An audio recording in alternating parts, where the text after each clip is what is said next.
Alrighty guys, thanks for coming today. I'm John from ZonGuru.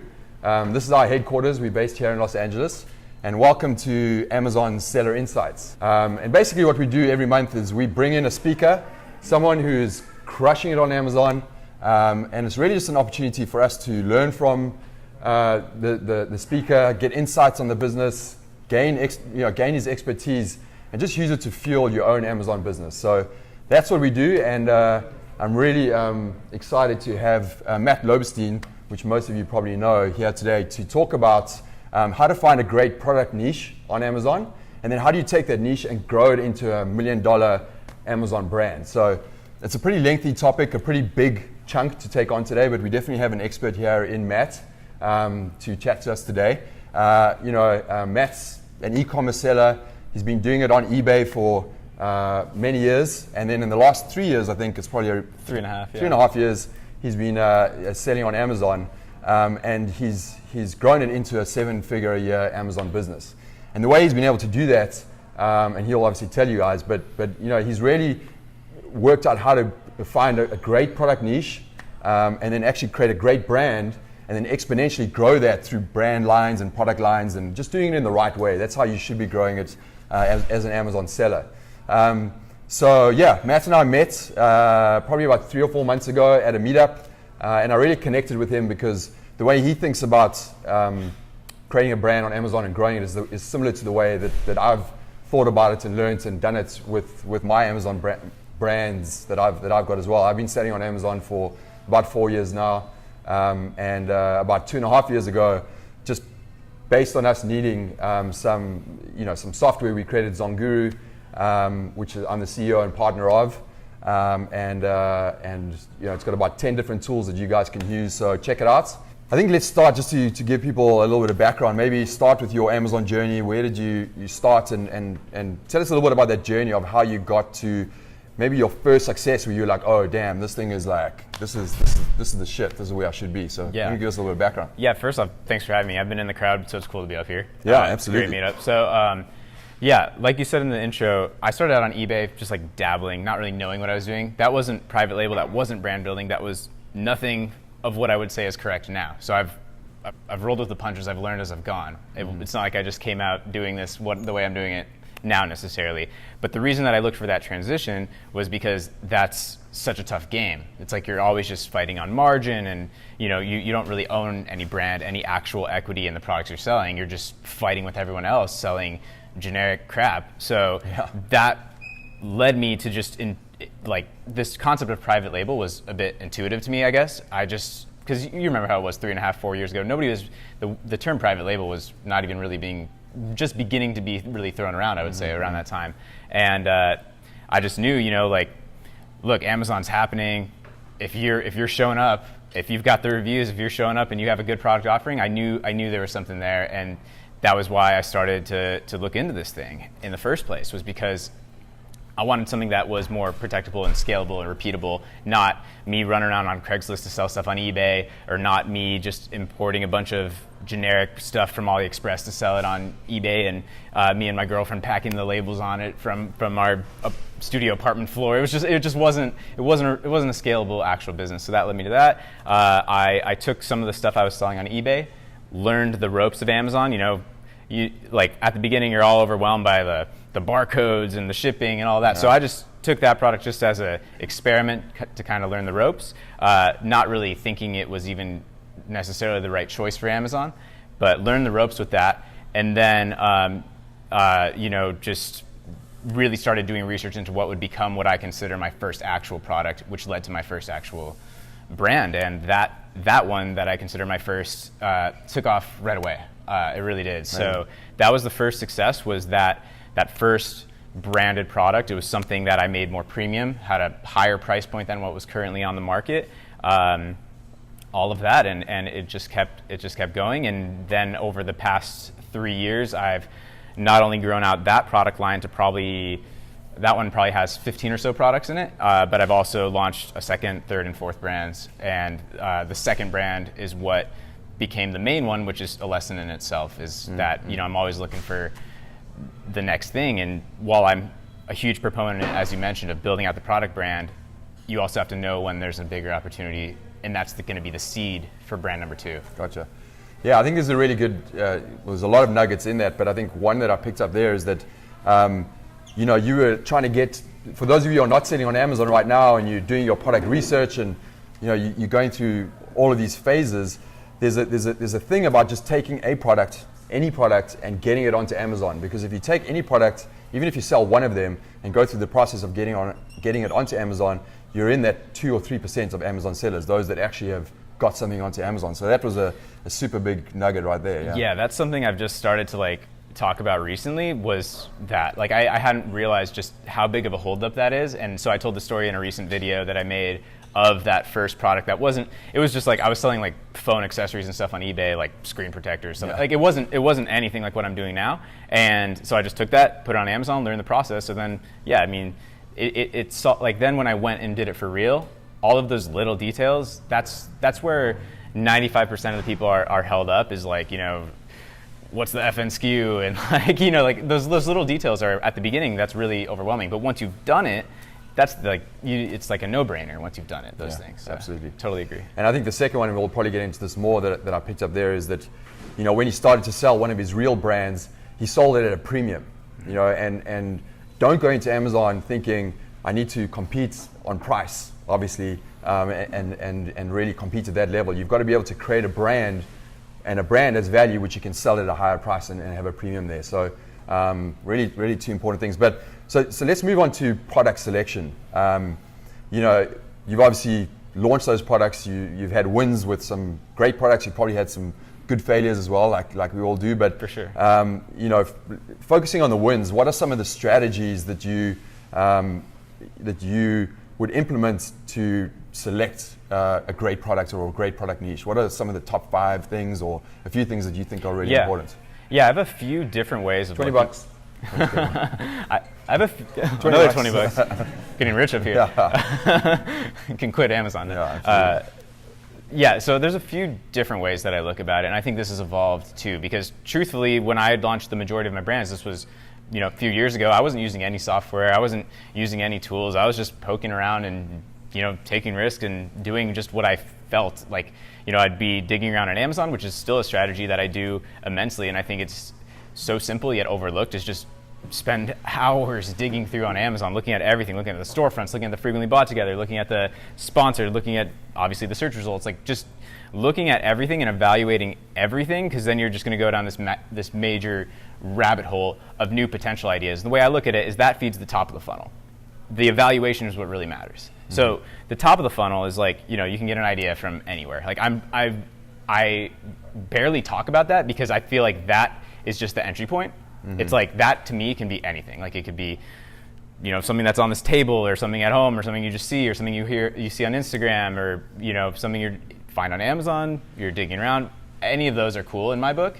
But digging into that funnel and really evaluating it within the parameters of Amazon is what is important to me. And the two biggest pieces of that, I do have a 5 sort of standard things, but the 2 main ones are existing sales volume, and there's tools that allow you to literally look on Amazon and figure out how much is this selling. We can reverse engineer that. Obviously, it's an estimate, but that is crazy in itself. That you can look at a product on Amazon and be like, oh, that's doing this much revenue. So when you say existing sales on Amazon, if you look at a product, what is the kind of the minimum level that you want to be seeing on a monthly revenue from a product to make it attractive? Right. So this will be in balance with number 2, and so it's not an exact, because to me it's am I going for a big win, or am I going for an easy, low opportunity win? So in some cases that might be 5 to 10 grand. It's just small. I mean, that's considered a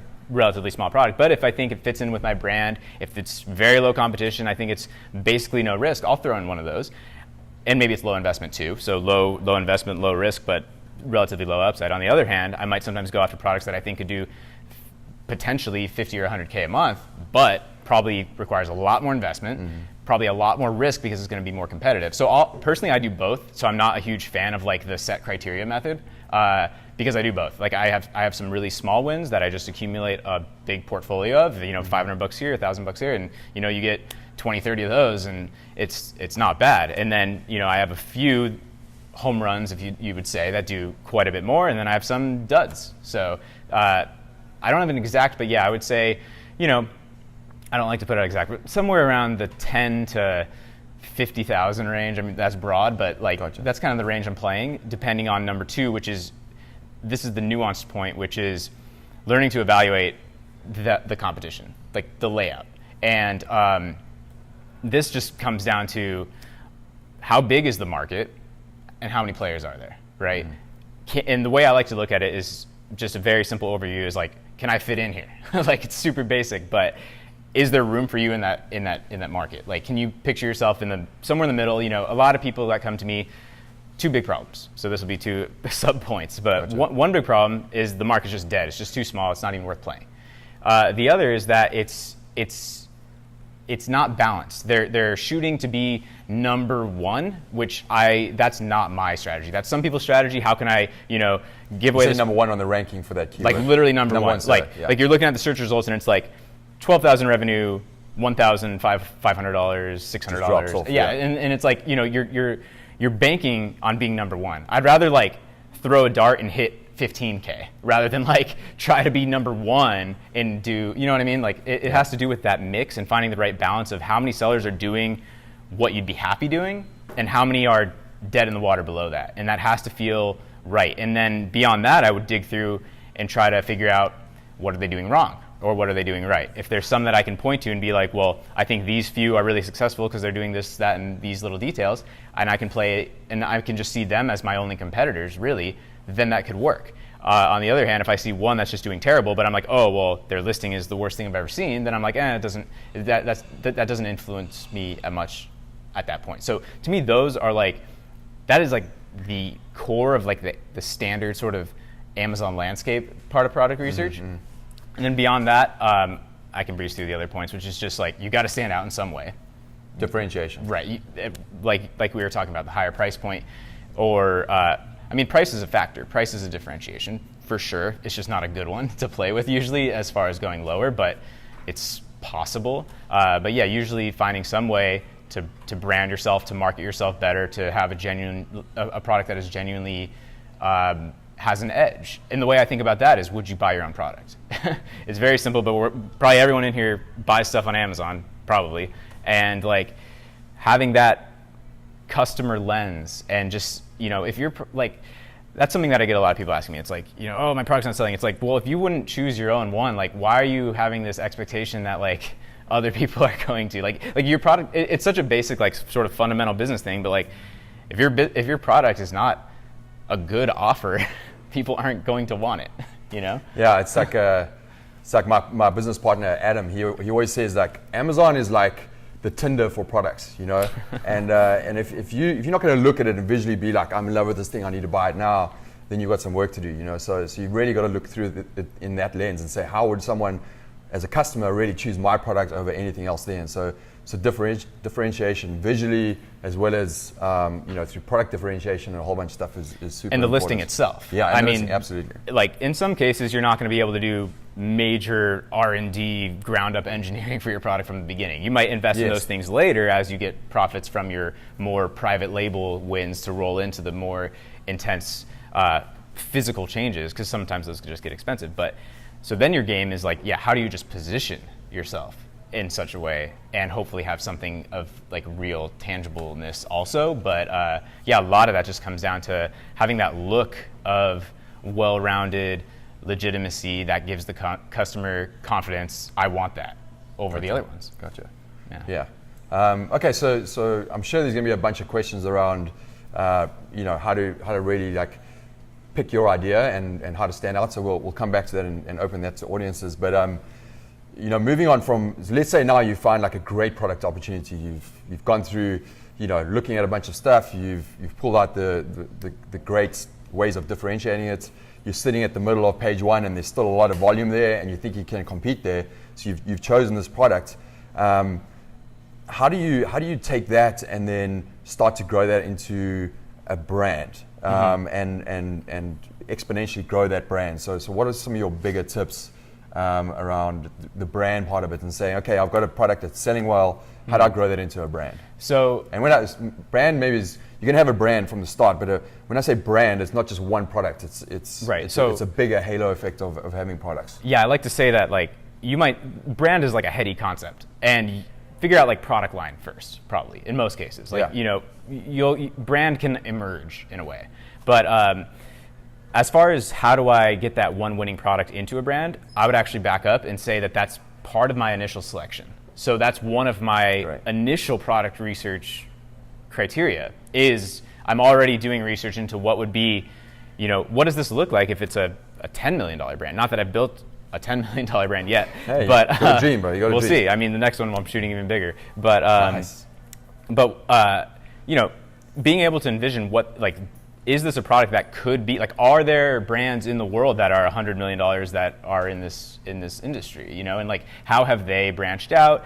There has to be some thread through the products. Maybe that's that they solve the same problem for people, or they they're for the same utility. Like the obvious one everyone always uses is cooking, maybe they all sort of fit the same thing like that. Maybe they're all tied together in the fact that they're similar materials, and it has to do with a premium thing like that. Or it could even be aesthetic. There's a lot of just design brands that just have a common theme throughout their brand, or that even ties into just having a overall mission of the brand. And it's products that do this for the home or whatever, and then it could be anything that sort of fits into that, and that's how brand emerges from product line. So for product line, and the way that I start there is, once again, diving in on Amazon is a great way. You look at the products that you're considering selling, you see what is frequently bought together. Amazon gives us a ridiculous amount of information right there. So,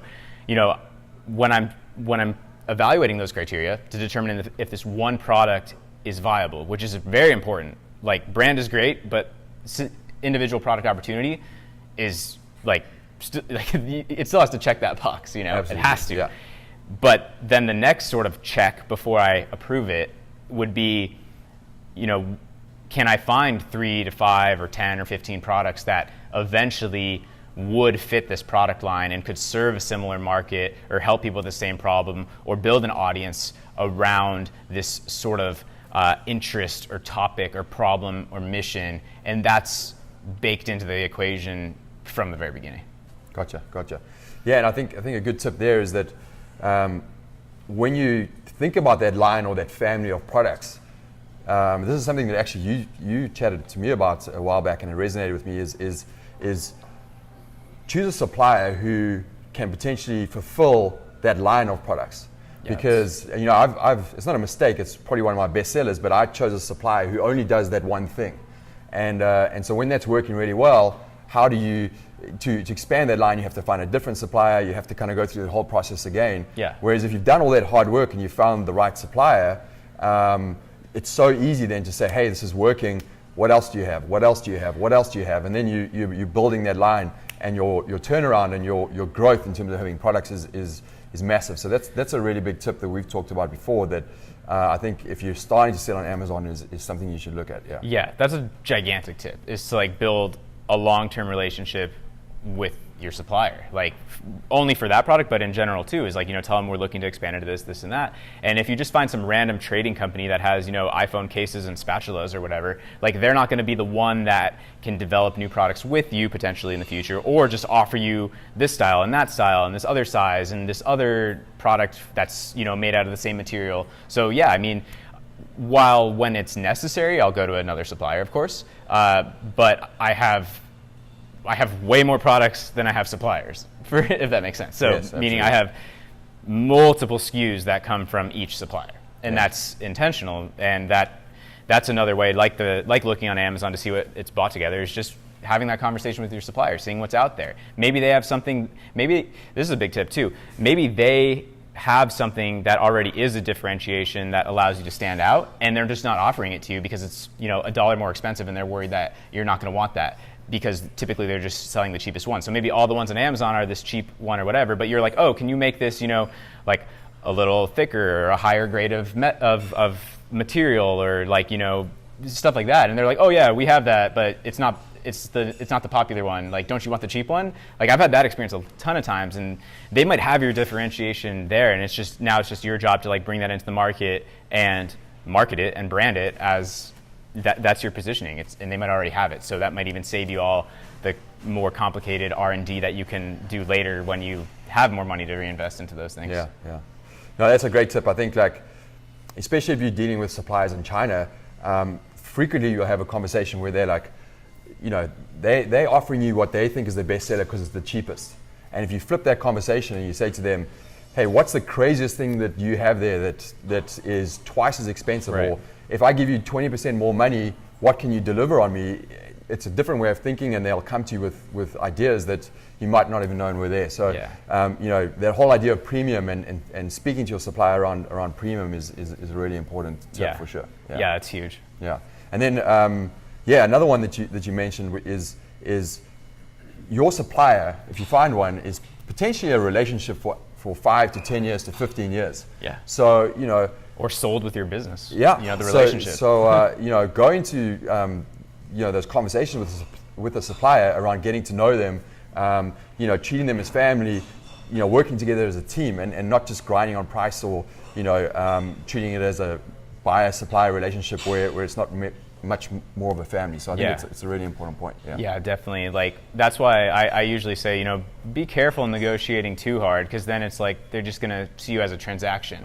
And I'm always saying, like, maybe you start with only the 500 pieces or 1,000 pieces, but tell them, like, if this goes well, we're going to order 2,500 pieces, or like, we're trying to be the best brand of this in the space, and get them on board, and they get then they'll be planning. They want to grow with you. So if you can like paint that picture of the supplier growing with you, they're going to be way more invested in you, and they're not going to just like cheat you on that initial transaction, send you crap quality, and just think you're like going away. If you've sold them on the idea that you're going to be growing with them for, like you said, maybe 5-10 years even. Gotcha. Perfect. Okay, so we're going to move on to some other questions, and then we'll wrap up and open it up to you guys. So let's say you've created a brand, you're selling on Amazon. There's many different levers that you have on Amazon to push your product. You have listing optimization, you have outside traffic, you have PPC, you have all of these things to really drive your business. What do you say are the most important levers when it comes to really optimizing your sales on Amazon? So I would say all those things are what I would consider necessary. You have to do listing optimization. You have to learn PPC. Outside traffic, you'll get there. You might not necessarily need it. Right, like you might not need that from the beginning, but you should think about that. But what I would say has been the biggest lever for me is not doing that. And let me rephrase. Doing that, but not focusing on that. Like that's just like duh. Like you have to do that. But the thing that is the biggest lever is launching another product, in my opinion.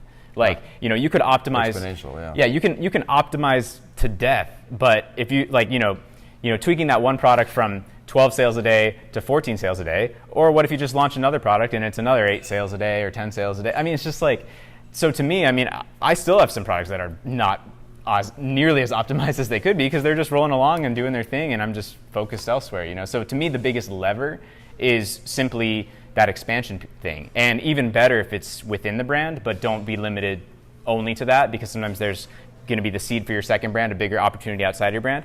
But I mean, if I just look back in my business, like absolutely the things that have been the biggest levers are just launching another product, more than like, I did this one little, let's do some Facebook ads or whatever. Yeah, and I do that stuff, and that stuff's important, but I haven't, at least in my experience, I haven't had one of those be like the major paradigm shift of the business. It's been more just that like those things have allowed everything to continue on and get a little better and better. And maybe that's just, maybe I need to dive even deeper into some of those things myself. But for me, the biggest lever has been just more products, like, going from one product to 5 to 10 to 40, whatever I'm at now. So Gotcha. Yeah, and that goes back to that whole thing of choosing your supplier. If you're starting out, if you can choose a supplier where it's easy to grow that range, you're already ahead of the game. If I remember back to to when I started, I had a successful product, but it took me maybe 6 months before I launched my next. And that, once you have your first product and it's live, the best thing you can do, to your point, is launch your next product and launch your next product. Looking. And all the many together make a much bigger number. So and if they're related products under the same kind of buyer keywords, now all of a sudden you're taking up more room on the search results page, and they're all kind of tied together. So there's a lot of ways that it really helps. Yeah, that's one of my biggest secrets. Is the first place to look for your second product is competing with yourself, I like to say. Nice. It's like you said, more real estate. Don't go from and you already know it works. So it's going to be even less risk. You've already learned that market. You know how PPC works in that market. You know the keywords, all this stuff. So it's just do another one. And then there's always the fear of it cannibalizing a little. But in my experience, if that happens by 5 or 10%, it still doesn't matter if you're having another entire SKU that over the course, I've had it happen that SKU becomes the main SKU, for sure. I've had the second one become bigger than the first one, and my second brand is bigger than the first brand. In one of my brands, I think it was the third or the fourth product. That's kind of the biggest one in that brand. So, yeah. Nice. So maybe a quick tip. Do you look at individual listings, or do you look at variations when it comes to variations on a specific product? Yeah, both. Though I think I personally, in many cases, favor having another listing when it makes sense. When it's not just completely silly to have another listing, I'd probably in most cases prefer to have another listing. So, but then I do have some that are just really basic stuff. If it's, in some cases, if it's a quantity variation or a color, I'll often do that just as a variation.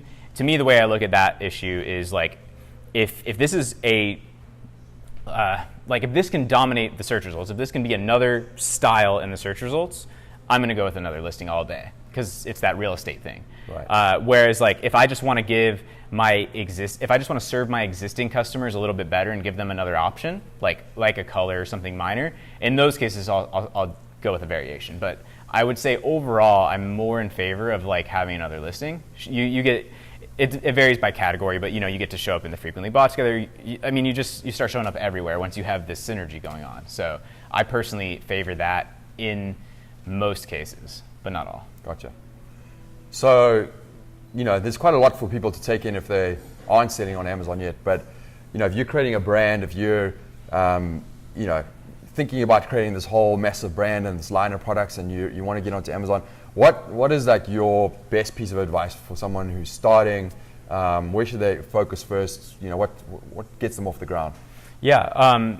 Two little points. I think the first is what you touched on earlier about just nobody, so many people won't even get to the point of ever sending something into Amazon FBA. So that's something I've been talking more on recently just because, that's the major holdup. There are people that have, made $1 on Amazon, even if it's at a loss, and then there are a lot of people who have never even got that far. So I think that's super key.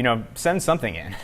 So I think that's a big one. But I think the biggest holdup or mistake is, or just most important tip, it's in the thing that everyone wants to always talk about, which is choosing the right product. It's talked about to death, but that as a whole is 90+% of your success. Back to the optimized thing. You can optimize the wrong product forever, and it may just continue. It may just never work. Whereas some products, you might just throw it up and it kind of takes off, and you're cool. So finding that right product that you're confident in the existing sales, it has that right balance such that you think you can actually fit in and throw the dart and get in there and be happy with it. Already be looking for the portfolio, because the portfolio is how you're going to grow, in my opinion, and have that plan for building out a brand. All of that before you place that order. Awesome. Yeah, and I think adding to that, we talk about, as entrepreneurs, we talk about the dip. I don't know if you guys have read that book by Seth Godin called The Dip, but basically the concept is that as you start a project, it gets much tougher. So you'll end up going through this big dip where you're working hard, you're doing whatever it is, but you never want to quit when you're in the dip, because you've lost all that real estate and all that time of actually trying to create a brand, or a product, or taking on a project or whatever it is. So, the key there is that if you are going to start on Amazon and you're going to launch a product, give it your all, make sure that you're the best, and give it the best shot. Don't say, I want to rank on page 2, I'm just going to, do whatever. You really want to give everything that you can to get that product as best as you can, to compete, to stay on that page one and get the sales. So going there with that, when I'm in and I'm going, I've got to be the best I can be out of everyone. So I definitely add that to what you're saying. Yeah, exactly. And like in being willing to risk some money, I think is a big one. Like if you're not willing to really go for it like that, you're less likely to succeed. So if you're being like really timid with, $500, $1,000, $1,500 or something, that to me is more risky than somebody that's like, all right, let's like really give this a shot and like throw some dollars at it and just like, be okay with that financial risk for the potential upside. So yeah, and a way to look at that sometimes is to think about how much money you will make if you put this much in. Right. So it's look insane. at the ROI. Yeah, I mean, like the ability that that's insane. Because like I get bombarded with a lot of questions that are like, the quintessential question of like, how much money do I need to start on Amazon? You probably get it a lot too. And it's just like, I mean, even if we said it was 10 grand, which you can get away with less than that, I would say. But like even if it was 10 grand, like the ability to potentially build a multi-million-dollar business, starting with a $10,000 investment, like from your laptop, that's like this is a pretty cool game that we're playing. So. Yeah, absolutely. I mean, that 10 grand, you could potentially 3x that in just a few months. Then you have 3x that to then invest and grow. So then it's one product to three products to 10 products, and All right, so we'll come back to Amazon in a second, but as an entrepreneur, which you obviously are, it can be a lonely journey, it can be an amazing journey, but what's your entrepreneurial mindset in terms of how you approach your day to really get the best out of yourself for your business? Yeah, this is something that's definitely changed a lot, I would say, from the beginning. Like in the early days, I was starting this business actually while I was still in college, so I didn't know what day of the week it was. I mean, I was just like, I was in that zone, which probably helps in the beginning, but probably not the most healthy thing or anything like that. But also like down to like mindset as an entrepreneur is back then, my goal was different too. Like my initial goal was like, look, it was financial freedom, not even in the sense of like getting rich or whatever. It was like, I just want to be able to own my own thing. Like I don't want to like have to respond to anybody. I just want to do my own thing. I want to be able to go visit my family or whatever if I want to. So like for me, like that was my initial goal. Like I'd rather make 30 grand for myself than 300 grand for someone else like all day. Like that's just nobody can offer me, like there's like no job I would accept basically. Anyways though, I would say it's changed now, and now as far as structuring my time and my day, like I've been in this a while. I've planted seeds a lot of years ago that are harvested now, so I've worked quite a bit less in the last year and a half, and now as I'm trying to like ramp up and do some even more projects and get into other business, because I've always seen Amazon as a lever in itself, a means to an end. Like Amazon is a great opportunity, but I've seen it as like a cash flow play more than like this is the thing that's going to define who I am as an entrepreneur. As like this is like how I went from like broke college kid to like somebody who could invest in a business that is something I want to see play out for the next 10 or 20 years. And that's like the shift that I'm starting to experience. So I'm trying to like really dial in on like focusing my day. Like I got like a journal and planner, and like I'm not an expert at this stuff. Like I waste a lot of time. I think it was like like Tim Ferriss, like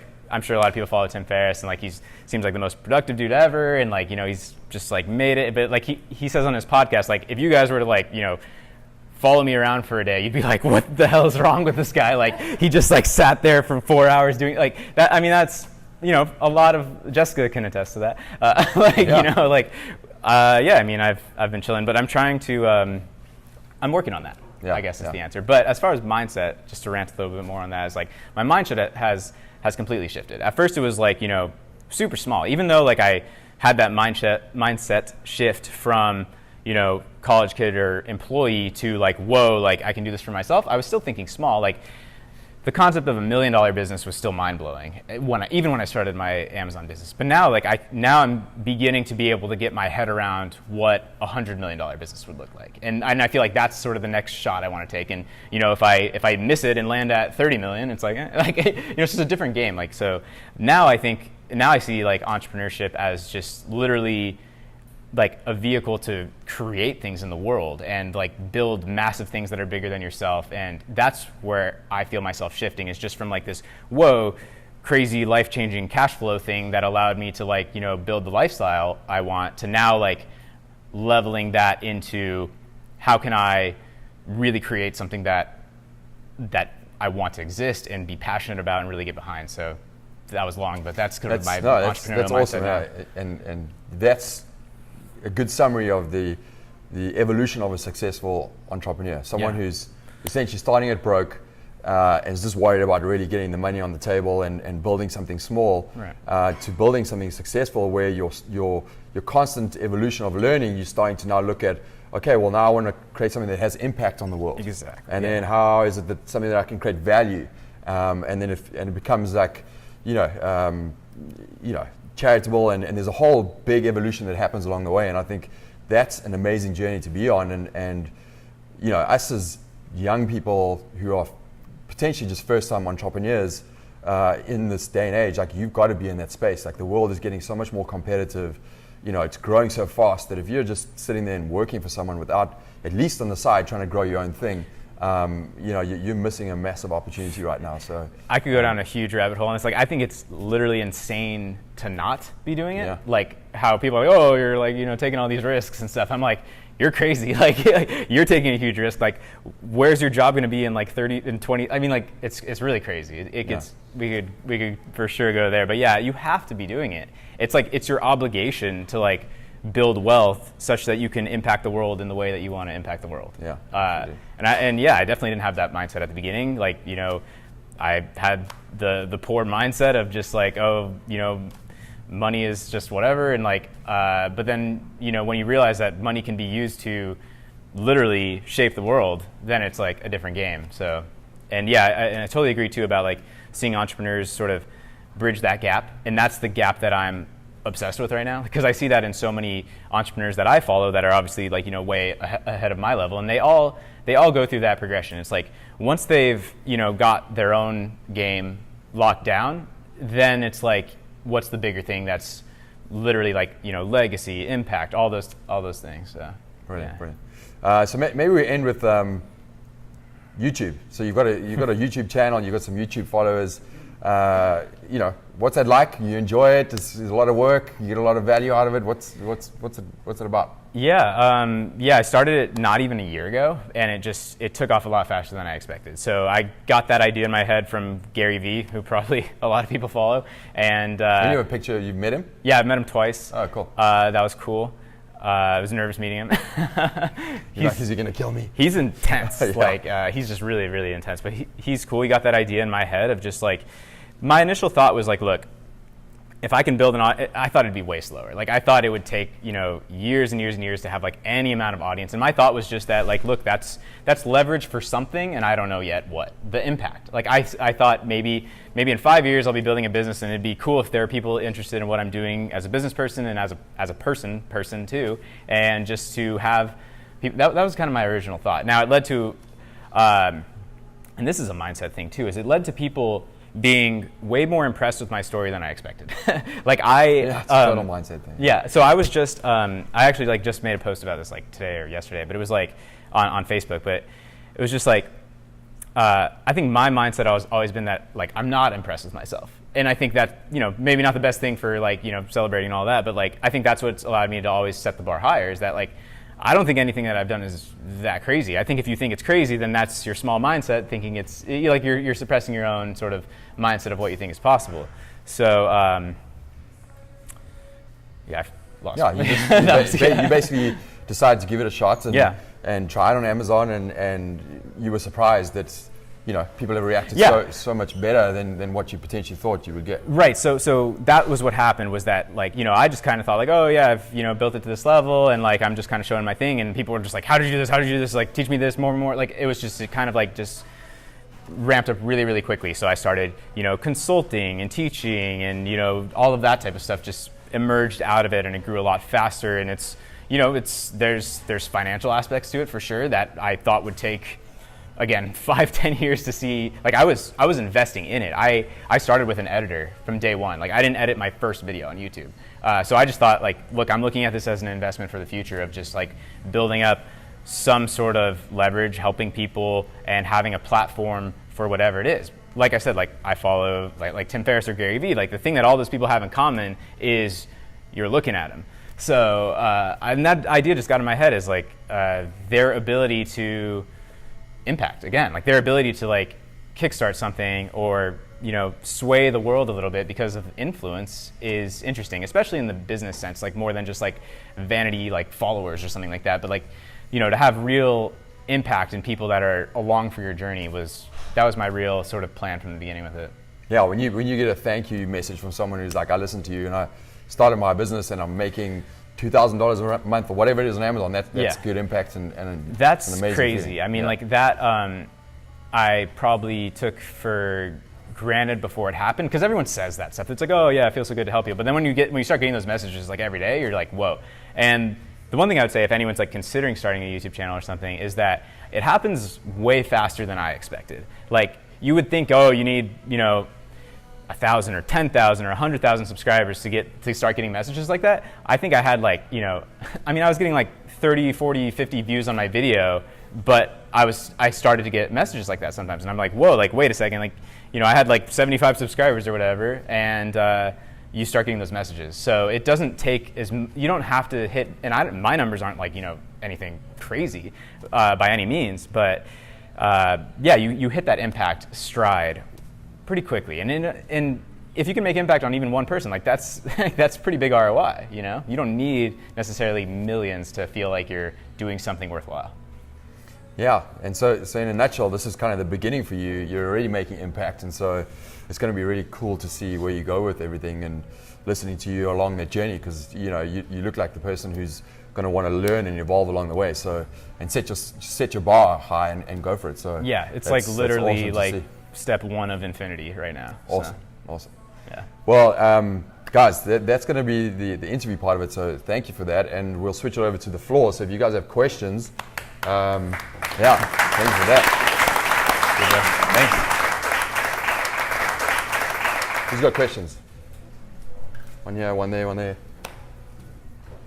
Just maybe give the one and then give the second to the next person. Good. Thank you very much. I really appreciate it. A couple of questions. Number one is, what is your thoughts and feelings about brand registry with Amazon? Every time you create a brand, you actually go to Amazon and create a brand registry for your brand, and available of all the perks that come with the listings that you can do to set you apart. Yeah. And second question is there a level of success that you're going to reach that would then get you to be scared of Amazon wanting to compete with you directly through your own suppliers? A lot of times they have all the information, and I've heard stories, that Amazon goes to people's suppliers and buy them out. Awesome. Yeah. Cool. Good two questions to kick it off. Thank you. Yeah. So first one, brand registry. It's one of those details that comes with time. I think it's important, but it's not. To me, I would say don't worry about it if you've just launched your brand. Like, get it going. You need a registered trademark to start that process, which having a registered trademark is not just starting the process of a registered trademark, it's waiting for it to go through. It's time. It's like 9 months, I think is what, at least at my more recent experience was like 9 months. I mean, it takes a long time. It's like $800 something like that, depending if you do it yourself. I wouldn't do it yourself, I would say. That's my personal thing. Some people try to file it themselves. I would say like that's the type of thing you want to make sure it's filed correctly and you're actually being protected for what you think you are. So, go through like an intellectual property lawyer to get your trademark filed. But anyways, like, it's one of those things that It's going to be a small lever. It's worth doing once you have a brand that is protectable. To answer your question about my own personal ones, they're not all brand registered. Some of them are, but not all of them. Just because like I haven't got around to it, and it's like a pretty minor thing, and I'm not having many issues. You know, if you've differentiated, then the main reason is hijackers. A hijacker is like when somebody jumps onto your listing claiming they're selling your product, but it's really not, and then all of a sudden you're competing to get them off and all of that type of stuff. So brand registry is one thing that can help give you some leverage of getting them off, because Amazon has this official registration that you are the brand owner, and therefore like you are the authorized seller of that product. So, and it gives you some other things too, like enhanced brand content. So that's how you get like the photos and the list and the description and all of that. Yeah. So those things will impact. You know, that falls into like that listing optimization conversation. It's gonna make a tweak. But to me, I don't see it as one of those like mandatory things, at least from the beginning. If your brand is starting to take off and you're at that and you're thinking, whoa, like, yeah, this is important and this is the brand I'm going to stick with, because sometimes I test stuff. You know, that's how I ended up with multiple brands. They're not all great, like, but some of them are, and those ones are brand registered. So I didn't bother to do it like from stage one on all of them. And I would say I don't know if I'd say it's a waste of time and money, but I would say it's not necessary right away. But it's important to do like once you get to that stage. And you know, I think enhanced brand content can help with conversion, because you have the opportunity to have more images and videos and that kind of stuff. And obviously conversion spikes the algorithm, which obviously makes you rank better. But I think even without enhanced brand content, you can achieve a very similar conversion rate by differentiating your product and also visually differentiating it with overlays and benefits and that kind of stuff. Where you can achieve in the main photos. In the main photos, you can overlay with benefits and stuff, which I think can give you a similar effect to the other pages that enhanced brand content gets. So exactly. Yeah. And then the second one, what was the second question? Oh, it was around hitting that point about competing with Amazon. Yeah. So just to clarify, do you mean that Amazon would get into your same niche with their own product, or that they would literally like hijack your brand? No, not hijack your Okay. product. Yeah, I don't worry about that. Well, I don't worry about either of them. I just want to clarify, but I don't worry about either of those at all. When they see you're really super successful in that particular brand, just like what Costco does with, you know, Sure. Yeah. product. I mean, if you hit that point, happy days, man. You're probably doing really well if Amazon is coming after you in that regard. I mean, it would have to be, you know, I don't know, $1 million a month. I mean, to even I would think it's not something that I hear about. It's and if Amazon goes into it too, like, look, they don't have your brand. That's why brand is so important. And like one question that might come to people a lot sooner, which is similar to this question, is when you're searching for competitors. Oh, what if Amazon is is a seller, or what if there's an Amazon brand of the product you're looking to get into? And to me, and some people might disagree, to me, like, I don't care. Like, as long as it overall makes sense in that picture. Like, if they're the only ones doing well and no one else is doing well, then that already failed the test. So don't compete with Amazon in that case. But if Amazon is a seller and they have their own brand, they're doing well, but so is this guy and that guy, and this guy's sort of doing what I want to do, and I can do it better than that one. Like, well, now it's just another piece of the game. So I don't personally, like, I think basically zero about that issue personally. Yeah, and I think the stats, something crazy, like 80% of Amazon's revenue comes from third-party sellers rather than the Amazon Basics line and stuff. So, you know, I wouldn't worry about that at all. And they're basics. They're usually like more of a consumables and more of a generics and cheap, and like, once again, that's why like we both sort of agree on like playing the premium game. Because I know Amazon has some other brands, like not Amazon Basics, but they have like their own private label brands, and I'm not sure if some of those are premium. Maybe I don't know enough about them, but it seems like they're playing less of the premium game. And even if they were, same would apply as what I was saying a minute ago, is like, as long as that picture still is balanced, just jump in. Who else got a mic? Any questions? Yeah. When you're starting out a new product and you're getting your supplier and you're just starting out this new product on Amazon, what are some of the key things that you do to sort of jumpstart that product and gain some traction on that new product? More like a launch process? So when you said about supplier, though, like, you're talking more of like the launch process on Amazon, or getting going with the supplier more? Beyond the supplier. Okay. You put out an item, you've got it going, you're doing the listing, Sure. Yeah, I'll go into this this could be a really long thing, but I'll keep it pretty tight. But for me, like this is part of why having a brand is great. Is like I do a lot of things to leverage existing products that you can't do from the very beginning. So I'm in a position where I can take a more patient approach, do these synergistic things, tap into audience, tap into frequently bought together, all these cross promotions, things like that. That's a little different if you're starting from scratch. So if you're starting from scratch, I would say like the absolute mandatory things, like there's the mandatory and then there's everything on top of it. The mandatory things are, of course, having a great product, differentiated, having your listing as conversion ready as possible from the very beginning, such that when you start running traffic to it, paid traffic, any type of traffic, it's converting. I would say I would always start PPC, that's pay-per-click, which is Amazon's sponsored platform, if anyone doesn't know. So that's where you can pay to show up.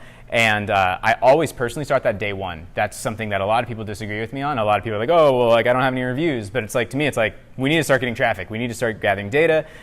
Sure, it's going to convert a little bit worse, but you're gonna get some sales if you have, once again, a listing that is a good offer to people, if it makes sense.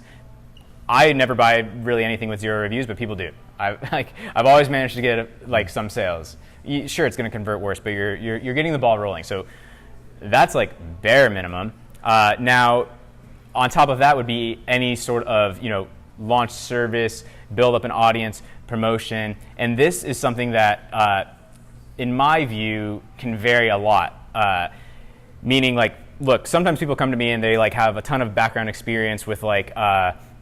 For example, building email lists or something, and like they've done that like in their job or in another business or whatever. That person should probably go that route. Like, so anything you can do to leverage something you have experience with, because there's Instagram, there's Pinterest, there's there's Facebook groups, there's Facebook ads, there's whatever other platforms I didn't mention right there. And so what you need is what we ultimately want is traffic, right? So where the people are that might be interested in your product could vary. But do something to build up that pre-launch people that will be interested will be great. Now, one option that I like to really go into a lot with people is, and the reason that I like this one is because most people, from my experience, even me included, is like they're not going to do all this stuff from the beginning. Like probably 1% of people that actually get to the point of selling are like going to be like ready to go with like their own list and like their own following and social media and everything all connected and all like. That's just a lot. So one avenue that I like to recommend and go to personally is Facebook offer ads. So it's a very particular type of Facebook ad where you can distribute coupons. So you can basically do everything that a launch service can do, except you're doing it on your own, which personally I'm not a fan of the launch services too much. But like the launch method makes sense. But I like to do it in a way that I can get my own people that are not in the pool of all the same people.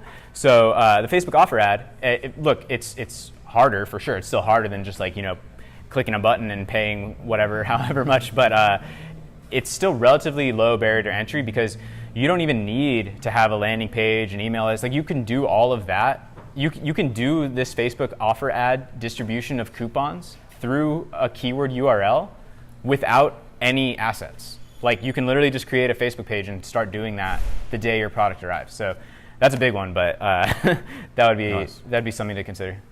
Gotcha. Awesome. Well, whoever's got the mic. Speaking of the Facebook offer ad, I love it. It's so much cheaper than the launch service. That basically gave away tons of coupons. Do you want to put that a little closer? So, Yeah, thank you. $5. Yeah. That's an awesome tip. Just relating to that, do you find that it's as effective in ranking for a specific keyword as opposed to full price purchase or a sliding scale? How do you use your experience? So, well, from my experience, like I do a lot of different things at once. So, from what I gather, is like it's probably not 100% the same, but it still seems to be working for sure. So, but yeah, the more you can do to like, and that's why like something like PPC or just any general marketing, don't be so laser focused on only one. Throw a lot of stuff, and then if it works, you won't necessarily know if it was this or that ranked you. But this could be a whole nother rabbit hole. But like personally, while one keyword is important to me, like ranking actually means like the web of ranking, right? It's like one keyword is great, but the way people find stuff on Amazon is that they type in one keyword, they click on one listing, they click on a sponsored result, then they go to that listing, then they add it to their cart, then the cart recommends them another product, then they click to that one, then they go to the frequently bought together, and then they buy that. Like, I mean, people are just going crazy. So to me, it's like, how can we show up in everywhere, right? Like, to me, that is my definition of ranking. But if I'm going to do something like an offer ad, I'm still going to target one keyword or multiple keywords. Like, you might spin it and you can A/B your audience, or you can do like this one for this period of time and then switch it over and try to attack another one. But yeah, I mean, from what I hear from my own and from people that have done them very recently, seems to still be working. And those ones for the offer ad, I would typically be doing a deep discount. So. Gotcha. One other question. In terms of valuation, have you ever sold a brand? How do you evaluate that? What's the multiple in terms of selling? Right? Yeah. So I haven't sold a brand yet, but I think that even if you have no intention of selling the brand, you should be thinking about valuation and selling the brand, because it's going to make you build a better business that's more valuable to yourself. So, at the core of it is literally like the brand model itself is already going to be way more valuable. Like, brands sell for bigger multiples. Random little like wholesale business, I mean, it's like, then it's just like pure multiple on earnings, probably like a 2x annual earnings on, like, that's like kind of the low end. Whereas like, big brands, I mean, like, not Amazon brands, but big real brands that are valued at tons, I mean, they might sell for 10x right. So, but in our world, it's more like 2 to 3x sort of. But the more you're doing these, the more you're trickling down these real brand strategies into your Amazon brand and thinking of yourself as a product brand and doing these things that build audiences in different places, and you have the cross promotion, and maybe your product is ready to go into retail. I mean, these are things that would be very valuable to like a strategic acquirer that they might not know, like, because there's different kinds of buyers, and I've never sold, so I'm not necessarily like a super expert in this, but like, there are people that buy businesses just for the pure cash flow, and then there are people that buy them strategically because it works into their suite of other businesses or skills that they have. And that's where you start seeing potentially much higher multiples is stuff like that. But yeah, I would say on average it seems to be the 2 to 3x, and that's annual earnings. So that means if you do $100,000 in profit, your business is worth $200,000 to $300,000 plus inventory in stock, which is important to keep in mind, because as you start ramping up, you're going to have a lot of inventory in stock. So, looking at that as a cash out method, because these businesses tie up cash is, yeah. So it'd be like 2 to 3x if you're doing these real brand things, doing all these other strategies. 2x probably if you're doing less of that, and then plus inventory. Yeah, and just to add to that, actually in ZonGuru, which is our software, if you actually log into the business dashboard, we have a business valuation tool. So I think we're probably one of the only in the space, but we do exactly that. We analyze your net over whatever period you want, over 12 months.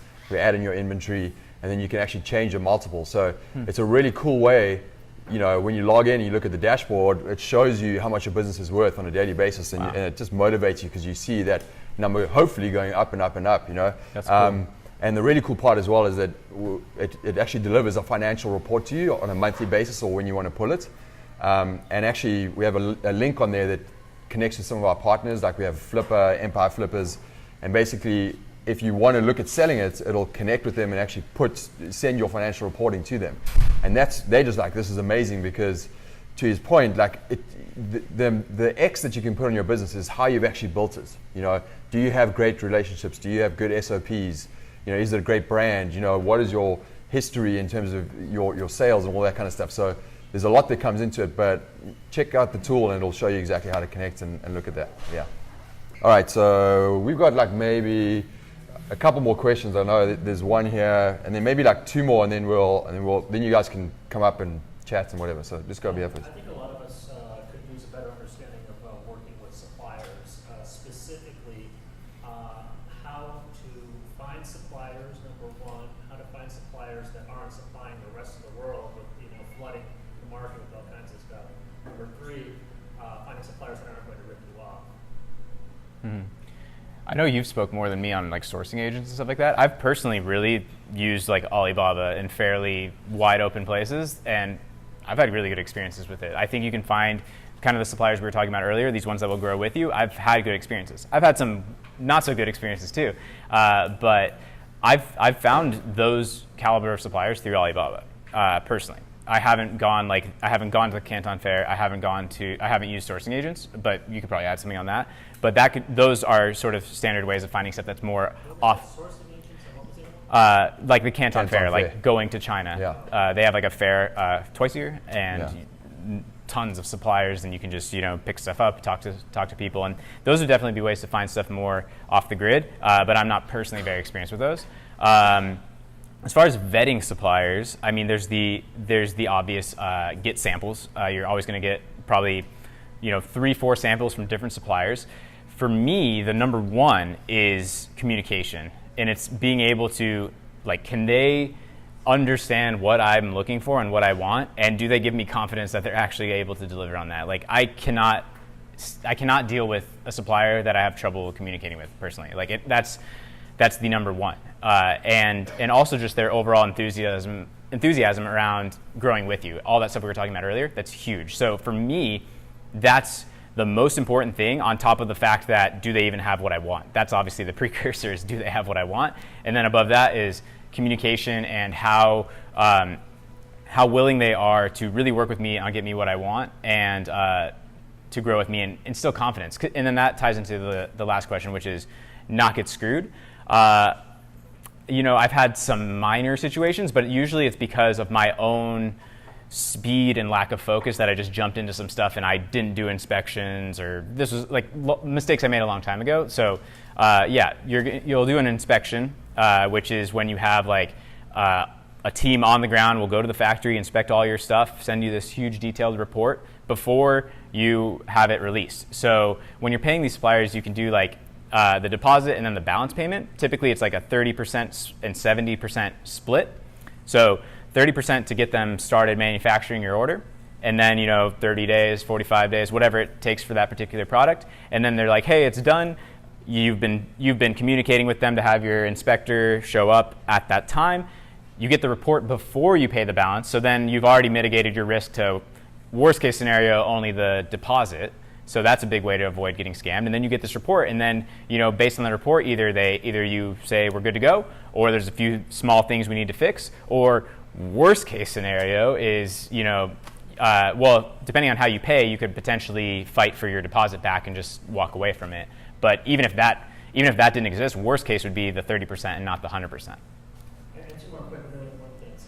You're talking a lot about, obviously, Amazon, but you're talking about Facebook ads, and I'm wondering why Amazon, connecting that to Amazon rather than your own site, number one, and number two, when you're talking about scalability and not packaging yourself, I imagine you're talking about sending your stuff into Amazon for them to fulfill.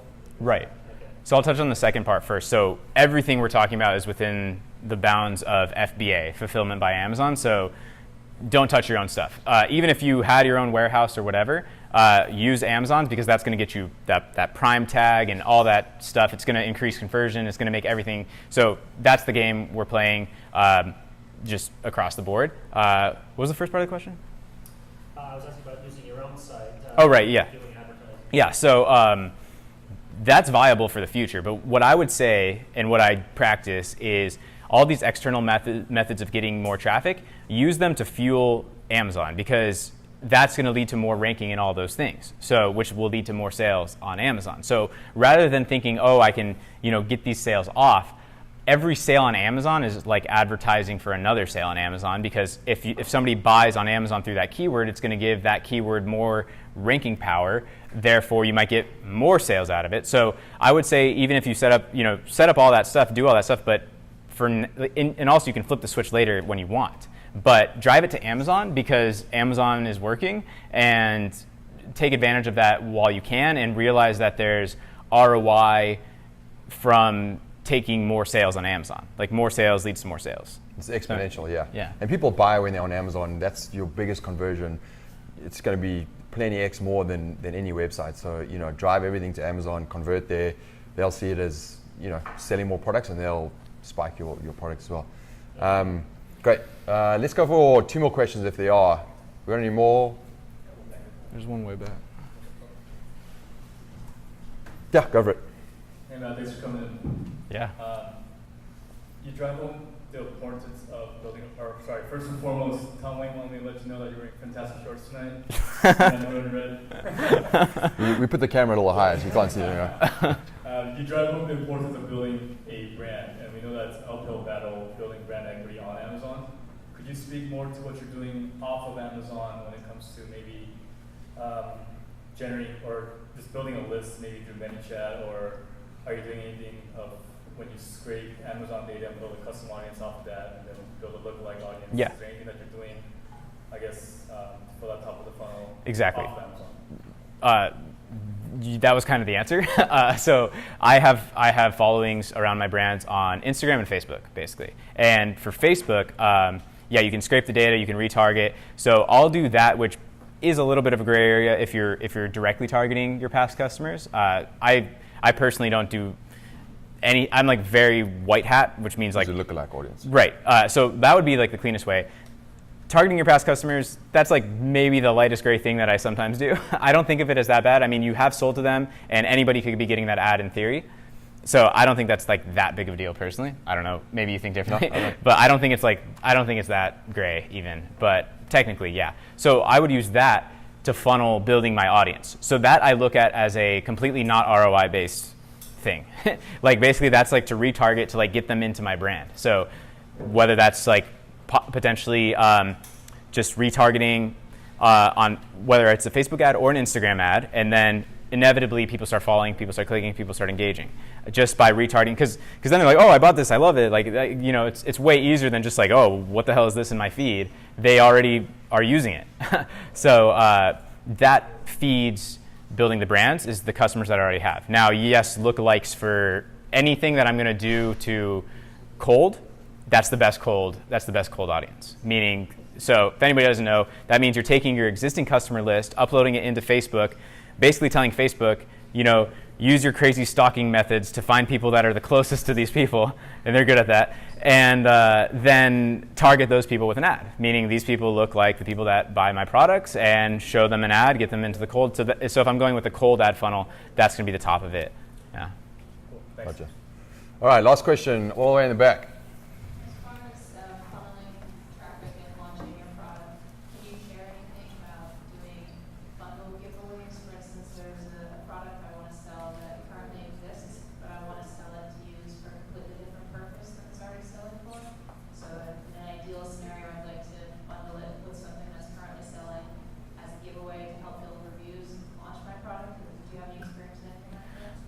I have heard of people doing that. So you mean like doing almost like not like a gift basket, but like all different brands of like not your own products, right? Like in doing a big giveaway to build up emails and stuff. If someone buys a specific product on Amazon, I would like to offer mine for free to that person just to try to build reviews since it's something that exists, but I want to use it for a different purpose.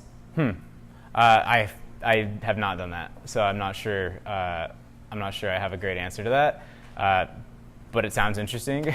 So I mean, yeah, I think from a bundling perspective, it's not the best, but sometimes to differentiate your product, if you are more in the consumable space, is to add a product to it as a giveaway or something like that, which helps to differentiate. So that's one thing to try. But yeah, I haven't tried that either. Yeah. Yeah.